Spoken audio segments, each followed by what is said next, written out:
अब आप चले अपनी गीता पर। कहते हैं अब इससे पुराण सुनाया अपने भगवान, अब कृष्ण के पास चला नहीं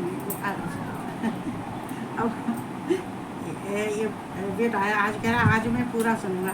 चला जाता है, खेला जाता है, कुछ खाया जाता है, फिर आ जाता है, तो कोई ना। देखो ये गृहस्थी है, ये हम गृहस्थी में कहते हैं, हम गृहस्थी का भी पालन करते हैं और भगवान का भी स्मरण करते हैं। तो कहते हैं इस गृहस्थी में रह के जो भगवान का ध्यान करता है, जो भगवान की शरण में जाता है, जो धर्म का मार्ग पकड़ लेता है, तो इससे ज़्यादा कहते हैं हमें योगा करने के लिए, क्या कहते हैं, योगी बनने के लिए जरूरी नहीं है कि हम योगी बने। हम तो गृहस्थ धर्म में रह के भगवान का स्मरण करते हैं, तो ये सबसे उत्तम रहता है। कहते हैं कपड़ा रखने के बाद में जो करता है, जो सब कुछ त्यागने के बाद में करता है, तो वो त्यागी होता है। लेकिन गृहस्थ धर्म में जो करता है वो उसके लिए उससे ज़्यादा फल प्राप्त होता है। बस कह रहे हैं, अब मुझे तो नहीं मालूम है, पर मैं जितना इसके बारे में जो जिसका है ऐसे ही है। तो भगवान कृष्ण को हम याद करते हैं। हनु नहीं ये कीड़े आ रहे हैं बिजली के, तो ये उनको मारता है अपनी बंदूक से। नहीं, हनु अच्छे से बैठना, ठीक। ओम श्री कृष्णाय नमः, ओम वासुदेवाय नमः, ओम परमात्मने नमः, ओम नमो नारायण नमः, ओम राधा वल्लभाय नमः। मैं कृष्ण भगवान को, राधा रानी को कोट कोट प्रणाम करती हूँ और मैं उनसे बस प्रार्थना करती हूँ, बस मुझे सद्बुद्धि दो और मुझे ज्ञान का मार्ग दो। और अगर मुझे कहीं गड्ढे और खाई मिलती हैं तो हाथ पकड़ के उठा भी लो और मुझे साहस दो। बस ये इतना ही कहते हुए जो ज्ञान अर्जुन को दिया है वो हम सबको भी ज्ञान दो। तो बस मैं उनको बहुत बहुत धन्यवाद देती हूँ और बहुत ही स्नेह करती हूँ, बहुत प्यार करती हूँ।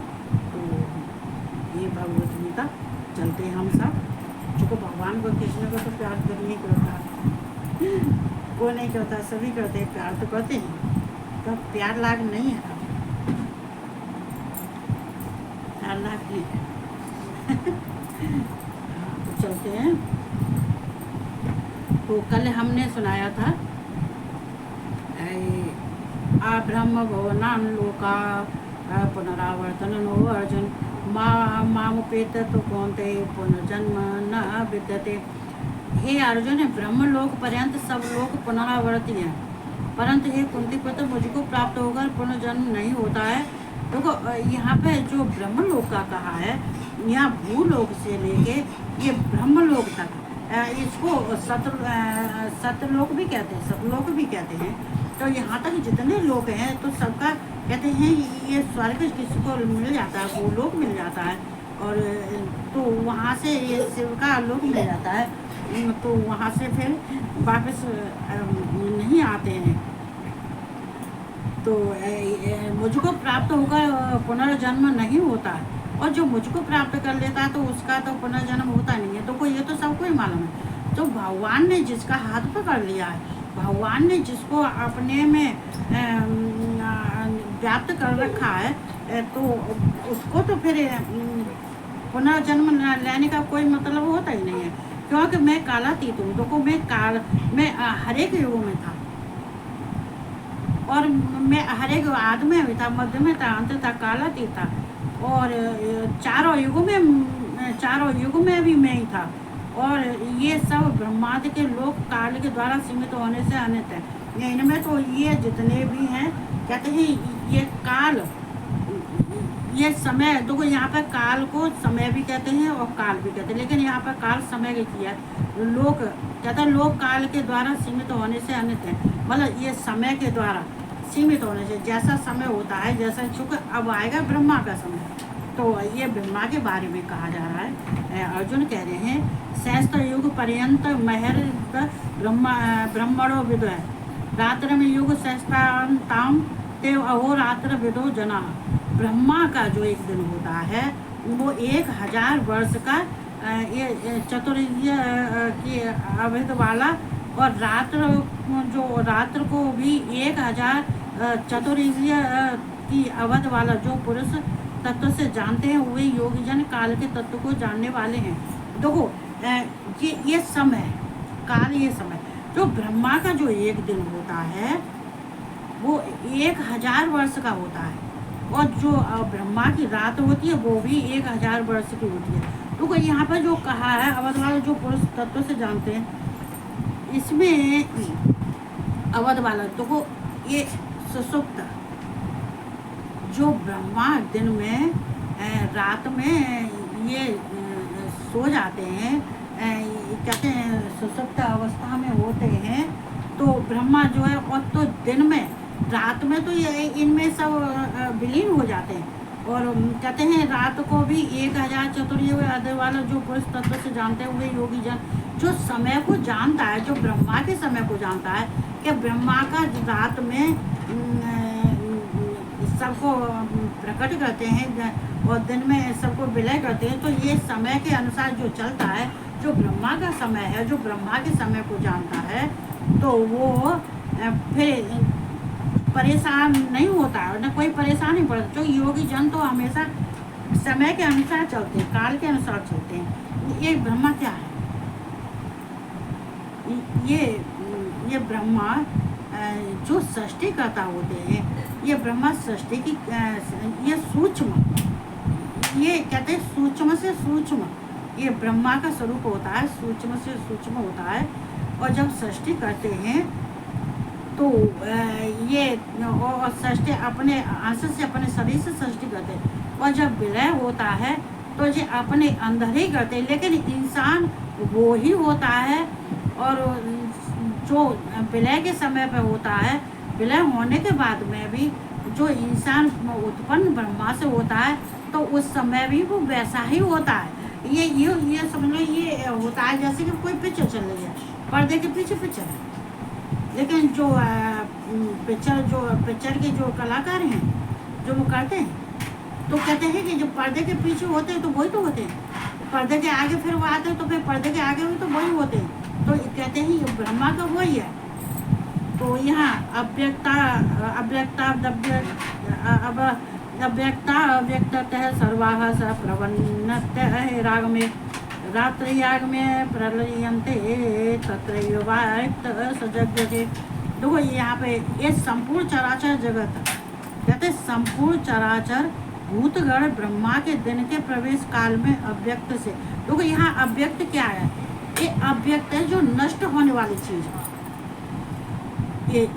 ये इसको स्थावर जंगम भी कहते हैं, स्थावर जंगम, ये सारे ये नष्ट होने वाले हैं। जो भूत होते हैं, जो संसार के प्राणी होते हैं, जो पशु पक्षी होते हैं, प्राणी होते हैं, स्थावर होते हैं, जंगम होते हैं, ये सारी चीज़ें नष्ट होने वाली हैं। तो यहाँ पे ब्रह्मा के दिन के प्रवेश काल में अव्यक्त से और ब्रह्मा के सूक्ष्म शरीर से उत्पन्न होते हैं। ये दिन में जैसे ब्रह्मा सुसुप्त से जागते हैं तो ये सृष्टि की रचना करते हैं, ये सबको जितने हैं जीवात्माएं उनको पैदा करते हैं, उत्पन्न करते हैं। कहाँ से? अपने अंश से, चूँकि सृष्टि की रचना के लिए ही बनाया गया। चूँकि यहाँ पर ये जो ब्रह्मा है ये भी विलय हो जाते हैं, ये अपने स्वरूपों में पहुँच जाते हैं। ये नहीं है कि ये भूतों का भी विलय होता है कि भूत ही नष्ट होते, ब्रह्मा भी नष्ट होते हैं। रात के समय पे ये भी कहाँ जाके ये भगवान शिव के अंदर स्थापित हो जाते हैं, स्थित हो जाते हैं।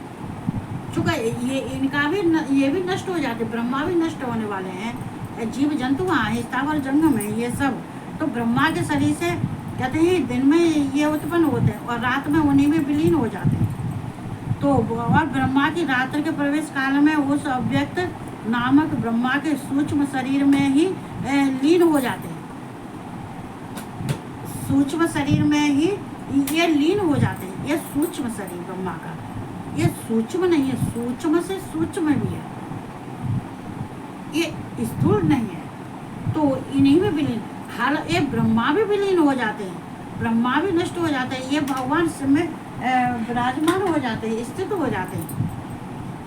तो भूत ग्राम ऐसा एवायम भूतवा भूतवा, तो ये भूतवा भूता 2 बार आया है। तो कहते हैं कि भूतवा भूतवा प्रलीयते रात्र्यांग बसः, बसः मतलब बस में, पार्थ प्रवृत्त हरा गमे। ये पार्थ वही है भूत समुदाय उत्पन्न होकर, देखो या भूत समुदाय उत्पन्न होकर प्रकृति के बस में हुआ। अब यहाँ प्रकृति का है, ये प्रकृति, इसमें प्रकृति में दो तरह का कहा गया है, ये परा और अपरा। जो अपरा है उसमें सारे नष्ट हो जाता है, चाहे जीव जंतु हो, चाहे स्थावर जंगम हो, चाहे ब्रह्मा हो, सब नष्ट हो जाते हैं। चूंकि ये अपरा प्रकृति, ये प्रकृति अपने माया से सबको समेट लेती है, और अपनी माया से भी ये प्रकृति ही अपने माया से सबको उत्पन्न करती है। ये माया किसकी है? ये भगवान कृष्ण की। तो बस में हुआ रात्र के प्रवेश काल में लीन होता है, कहते प्रकृति के बस में। यहाँ ये जो है बस में मतलब यहाँ पे ये प्रकृति ये स्वतंत्र है, ये सबको अपने बस में करती है, और जिसको चाहती है उसको नष्ट करती है, और नष्ट करने के बाद में फिर जब पराशक्ति में आती है तो सबको उत्पन्न भी करती है। ये माया शक्ति रात के प्रवेश काल में लीन होता है, प्रकृति के बस में हुआ रात के प्रवेश काल में लीन होता है। मतलब ये प्रकृति इन सबको, ये प्रकृति स्वतंत्र है, इसको सब कुछ करने का अधिकार है। ये प्रकृति माया ही तो है, ये चाहिए शिव की माया करो चाहे कृष्ण की माया करो, यहाँ कृष्ण की माया शिव की माया बात एक ही है। तो ये माया है, ये प्रकृति अपने में सबको समेट लेती है, ये स्वतंत्र है, ये मनाव तब उस कार्य को करती है, अपने इच्छा अनुसार सारे काम करती है। तो ये अपने में ही लीन कर लेती है, और दिन के प्रवेश काल में फिर उत्पन्न होता है। तो फिर दिन के प्रवेश में जब ब्रह्मा दिन में प्रवेश करते हैं, जब ब्रह्मा का दिन होता है, तब ये प्रकृति, ये माया रूपी प्रकृति परा में होकर उत्पन्न करती है, परा और अपरा, व्यक्त और अव्यक्त। तो यहाँ ये कृष्ण भगवान अर्जुन को सब बता रहे हैं। ये जैसे कि ब्रह्मा का दिन होता है 1000 वर्ष का दिन होता है, और 1000 वर्ष का ये रात होती है, ये जो है। तो इनके जब ब्रह्मा रात में सुषुप्त अवस्था में होते हैं तो उसमें सब लीन हो जाते हैं, ब्रह्मा भी लीन हो जाते हैं, ब्रह्मा भी नष्ट हो जाते हैं, लेकिन वो भगवान शिव में, वो भगवान में, ईश्वर में वो स्थित रहते हैं। और जो प्राणी हैं, जो जीवात्मा है, ये सब नष्ट हो जाते हैं। नष्ट होने के बाद में फिर वो ही उसी काल में, उसी समय फिर वो जैसे थे वैसे ही उत्पन्न हो जाते हैं, इतने से ब्रह्मा से, स्थूल शरीर से। तो दिन के प्रवेश काल में फिर उत्पन्न होता है। परस्त स्मांत भावो अन्यो अव्यक्तो अव्यक्तात् सनातन ऐसा सर्वेषु भूतेषु नश्यत् न विनश्यते। उस अव्यक्त से भी अति परे दूसरा, अर्थात विलक्षण, जो सनातन अव्यक्त भाव है। देखो यहाँ पे जो कहा गया है, उस अव्यक्त से भी अति परे, जो ये अव्यक्त में क्या है, ये इंसान है, पशु पक्षी हैं, जो इसमें जो क्या कहते हैं, इंद्रियां हैं, मन है, मतलब जो, और इससे अत से परे जो दूसरा ये यहाँ पे अपरा शक्ति अव्यक्त से अत, ये अव्यक्त में तो क्या हुआ, नष्ट होने वाली चीज।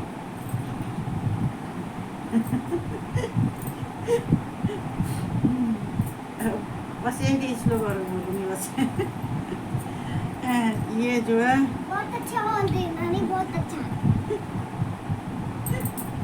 ये अव्यक्त से अव्यक्त जो नष्ट होने वाली चीज, जो संसारी चीजें, जो संसारी वस्तु हैं, ये अपरा शक्ति है, जो अपरा प्रकृति माया है, जिसमें हम नष्ट, सब जब नष्ट हो जाते हैं, तो ये नष्ट होने वाली अपरा जो माया है, अपरा शक्ति है।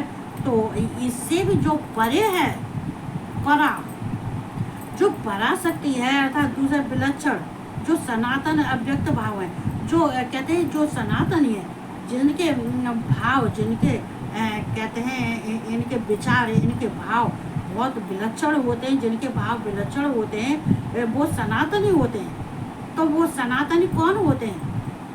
पर प्रकृति, यहाँ भी प्रकृति है, अपरा और प्रकृति, वो नष्ट होने वाली अपरा। और ये कौन है? ये जो विलक्षण, चेतन, अविनाशी। यहाँ देखो भगवान के लिए क्या आ गया है, जो चेतन कौन है? भगवान। अविनाशी, ये विलक्षण का मतलब यही है, ये सनातन और विलक्षण का मतलब यही है। कौन? ईश्वर, अविनाशी, चेतन, और जो अव्यक्त से, जो अव्यक्त है वो जड़, वो जड़, वो विनाश, कहते हैं विनाशील। और जड़, वो जड़ है जिसका विनाश होता है, और उससे जो अति परे दूसरा अर्थात विलक्षण, विलक्षण माने जो दूसरा है, जो परा है, वो है चेतन, परमात्मा, अविनाशी। इन सबसे विलक्षण है वो सनातन भाव वाले। क्या वो सनातन है? जो अव्यक्त भाव वाले हैं वो सनातन है, क्योंकि वो चेतन है, वो जड़ नहीं है, वो अविनाशी है, वो श्रेष्ठ है। तो यहाँ पे ये भगवान के लिए कहा गया है, वह परम दिव्य पुरुष सब भूतों के नष्ट होने पर भी नष्ट नहीं होता। तो वो ऐसा जो होता है, जो चेतन है, जो अविनाशी है, तो जो ऐसा श्रेष्ठ जो पुरुष होता है, तो सब भूतों के, सब प्राणियों के, पूरे संसार चराचर जगत के नष्ट होने पर भी वो नष्ट नहीं होता। जो सनातनी धर्म वाले कभी नष्ट नहीं होते, क्योंकि अभी यहाँ पे तो कोई ये सनातनी धर्म नष्ट नहीं होता। इसका मतलब यहाँ पे ये है कि जो भगवान के अंदर समाये हुए, जो भगवान को मानने वाले हैं, जो अविनाशी भगवान को मानते हैं, जो उनके तत्वों को जानते हैं, जो चेतन है, उनमें जो प्राणी उनको मानता है, वो उनमें उनको भजता है, और अपने अंतर आत्माओं में उन्हें स्थित करता है। और जो उनके भगवान कृष्ण के अंदर जो बसे हुए हैं, ऐसे प्राणी, चाहे सारा जगत नष्ट हो जाए, पर ऐसे प्राणी भगवान को प्रिय लगने वाले, भगवान को जानने वाले, तत्व से भगवान का भजन करने वाले, भगवान को समर्पण करने वाले, ऐसे व्यक्ति नष्ट नहीं होते। तो ये देखो यहाँ पे अर्जुन के लिए नहीं है, ये तो हमें तो नहीं समझना चाहिए, क्योंकि संसार नष्ट हो सकता है, तो ये जड़ है।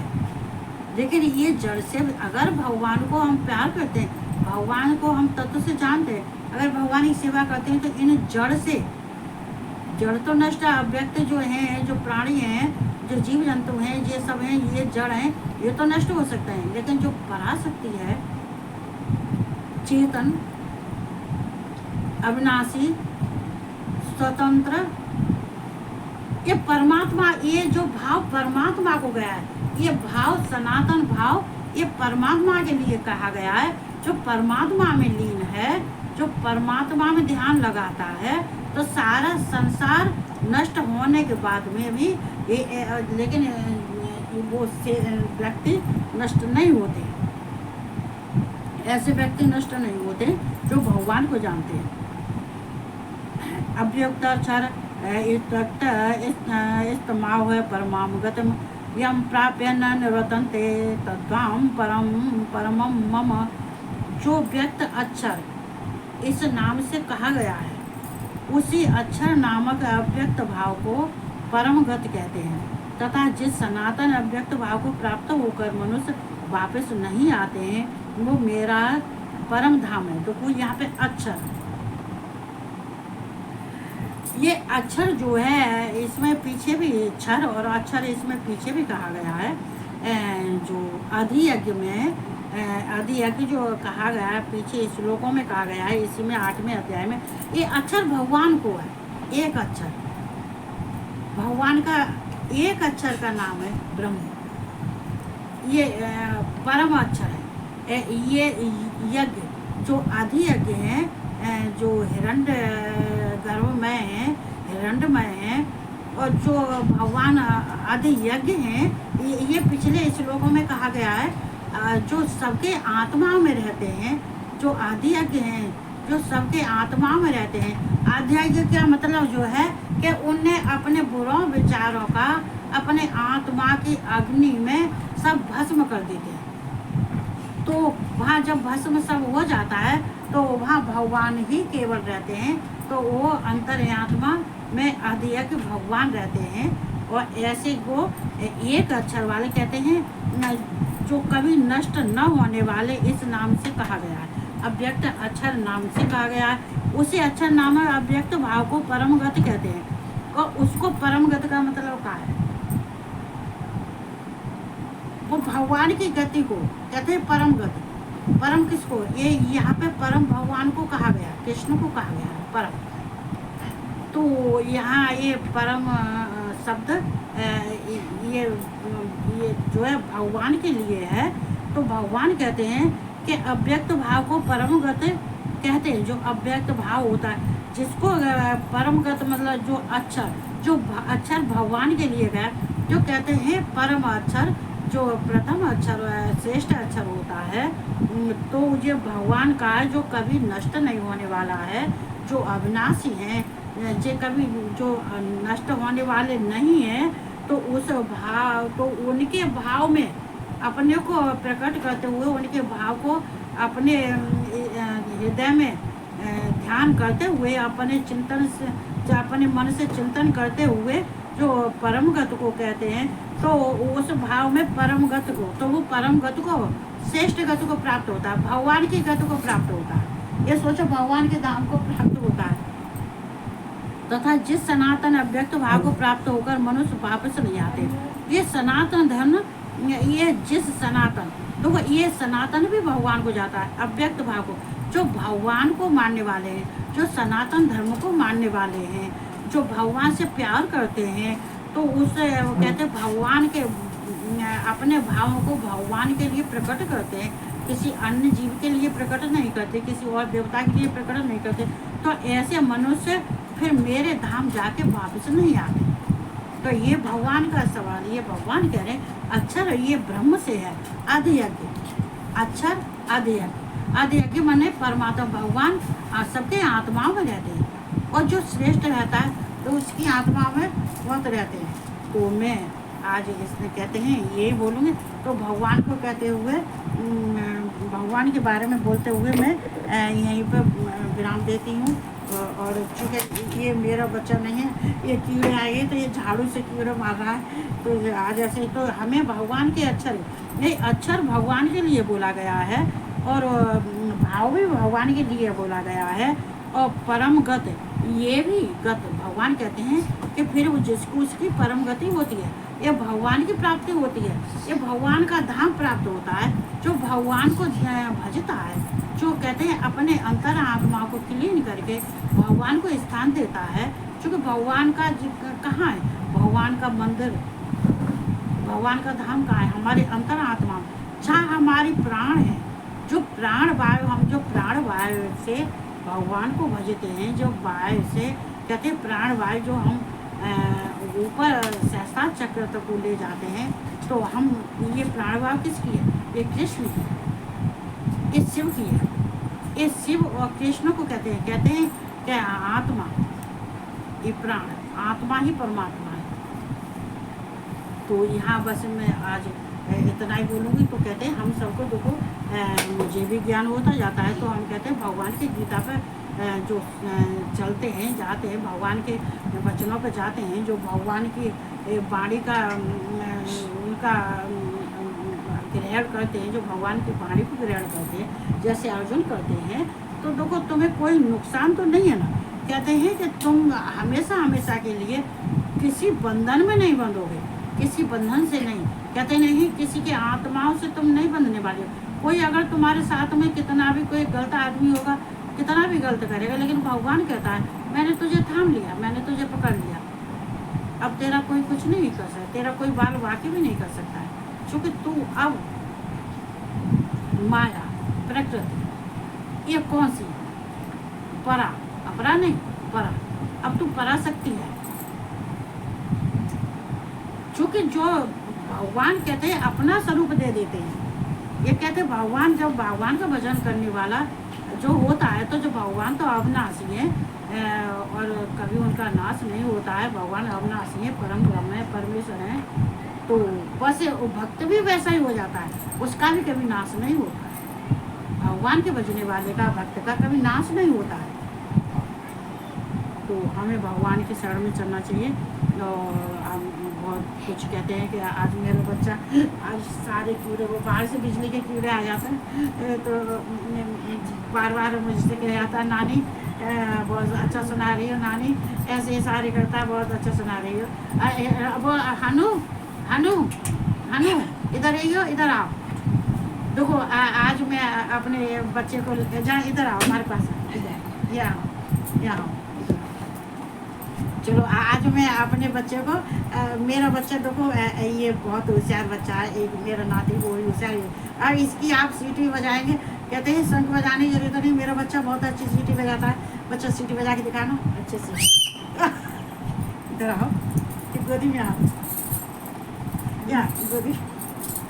हाँ सीटी देखो, मेरा बच्चा बहुत अच्छा। बस सबके साथ राधे राधे कर लो, जय श्री कृष्ण करो। राधे राधे। तो ये बच्चे तो कहते हैं ये गृहस्थ धर्म है। हमें देखो इसी में बहुत हम खुश होते हैं, क्योंकि हमने कुछ नहीं कमाया। हमने क्या कमाया? हमें बैंक बैलेंस हम कमाते नहीं है। बैंक बैलेंस की हमें इच्छा नहीं है कि हमारे बैंक बैलेंस हो। बस हमको कहते हैं कि 2 टाइम के खाना होना चाहिए, और बस कपड़ा अपने तो पहनते ही, सभी पहनते हैं। बस इन्हीं को देख देख के जी खुश तो होता रहता है हमारा। और इसमें इनमें से टाइम भी निकाल लेते, तो भगवान की चर्चा भी कर लेते हैं। लेकिन आज जो कमरे में रह गया, वैसे मैं कमरे की कुंडी मार लेती। तो बस इतना ही सुनाने के बाद में, और सबको जो कुछ भी मैंने बोला है, हे कृष्ण भगवान, वैसे ही मेरी राधा रानी, और यूट्यूब फेसबुक वाले जो कुछ भी मैंने सुनाया है, तो बस उसको सिर माथे अपने रखना। और कहीं टुटिया वही हो चुका, आज ये मेरा बच्चा है ना, तो इसकी तरफ ध्यान ज़्यादा पहुँच जाता है। कहीं लाट फाट में झाड़ू फाड़ू न मारते ही जो है, तो इस चक्कर में तो बस मैं इतना ही कहते ही, सावन का महीना चल रहा है, आराम से के परिक्रमा लगाओ, आराम से भगवान शिव के धाम जाओ। तो ये श्रेष्ठ महीना है, इतना ही कहते हुए और बस मैं अपने भाई को विराम देती हूँ, और सब यूट्यूब वाले, फेसबुक वालों को सबको राधे राधे, और सबको जय श्री कृष्णा और गुड नाइट।